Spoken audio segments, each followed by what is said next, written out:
Hi friends, ఈ రోజు అయితే నేను పొద్దున్నే లేచిన తర్వాత అయితే మా సోలు పంట గరువు దగ్గర అయితే కోతులు వస్తున్నాయి ఎర్లీ మార్నింగ్. అందుకని కోతులకి తోలడానికి అనేసి ఎర్లీ మార్నింగ్ నిద్ర లేచిన వెంటనే అయితే వచ్చింది అనమాట. వచ్చి ఒక గంట సేపు అక్కడ ఉన్నాను. కోతులు ఇంకా ఏం రాలేదనమాట. టైం అయిపోయిందో ఎలాగో, లేకపోతే మనుషులు ఉన్నారనుకుని రాలేదో తెలియదు. ఈ రోజు అయితే మొత్తానికి కోతులు రాలేదు. కోతులు రాకపోతే నేను ఏడ్ చేసానంటే నిన్న కొన్ని కర్రలు మోపు కట్టేసి అయితే పెట్టేసి ఉండను, కొంత తీసుకెళ్ళిపోయాను. పొద్దున్నే లేచిన తర్వాత తీసుకెళ్ళవచ్చు కదా అనేసి అనుకున్నాను. నేనే పెట్టి ఉండి ఇప్పుడైతే పొద్దున్నే లేచిన తర్వాత అయితే వచ్చి ఈ కర్రల మోపుని అయితే ఇంటికి తీసుకెళ్తున్నాను. మా ప్రాంతంలో గ్యాస్ సౌకర్యాలు పెద్దగా ఉండవు కావున ఇటువంటి కర్రలతోనే కట్టెల పొయ్యిల దగ్గర అయితే మేము వండుకొని తింటాం అనమాట. మీ ప్రాంతంలో కూడా ఈ రోజుల్లో కట్టెల పొయ్యిలతో వండుతున్న వాళ్ళు ఎవరైనా ఈ వీడియో చూస్తున్న వాళ్ళు కామెంట్స్ చేయండి. మేము కూడా వండుతున్నాం అన్నట్టుగా. నేను కూడా అవునా అనేసి అంటాను.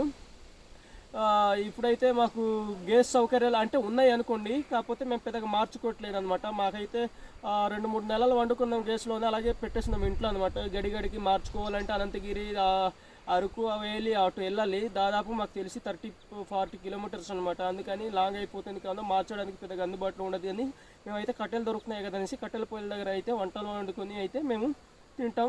నీళ్ళు వేడి చేసుకుని అయితే అలా స్నానాలు చేసుకోవడానికి అలా చేసుకుంటాం అనమాట.